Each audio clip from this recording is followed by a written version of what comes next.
just going to read a couple short poems. This one's called Flux. A great philosopher once strolled onto a craggy promontory overlooking the vast ocean. He became captivated by the fluid language of the sea, noticing the turbulence touched a distant longing inside of his being, its waves moving throughout the bedrock of his body. For many years he stared outward, contemplating the laws of nature, solving the equations that held everything together for him, only to find a missing variable once again. There was something he couldn't see, so the sage spent even more hours with the solitude of the deep, becoming older and saltier, immune to the foibles and concerns of common men. The wise one failed to notice the beach had eroded measurably. His lookout post was barely above sea level any longer, and his ankles were already submerged during high tides. He didn't even feel the ocean spray splashing against his brow with its lather because of his heroic quest to understand everything intellectually. The storm clouds of this one particular day looked quite ominous, but he alone did not believe in omens. He strolled out on the rocks, as was his habit, shunning emotions only felt by the weak. For a moment, the sea seemed to hold its breath, and all was calm.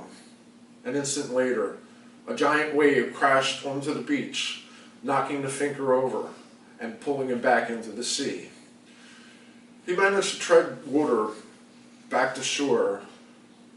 When he made it to his feet, he had a triumphant look on his face and raised his fist in the air, shouting, "I finally figured it out."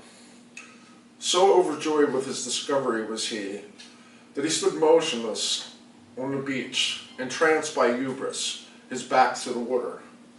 Once again he had made a slight miscalculation, and didn't observe the even bigger wave behind him that swallowed him whole, his great insight finally sinking in to the depths without a trace.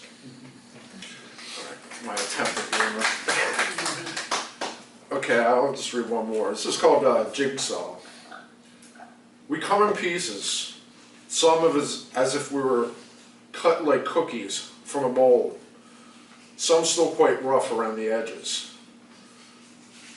You may notice we resemble those surrounding us, but differ in critical ways. Assemble us at the corners, then edges, working your way inside as we begin to fit together. But be careful, some of us get lost in our journey from box to table, table back to box, before being completed. Or worse, we never even get opened and feel discarded. With each year, our complexity and number of pieces increase, yet our only guide is the image on a puzzle box handed to us before we could remember. We now realize no one ever gave us a clue that we had to picture the image clearly in a positive light to have any hope of coming together.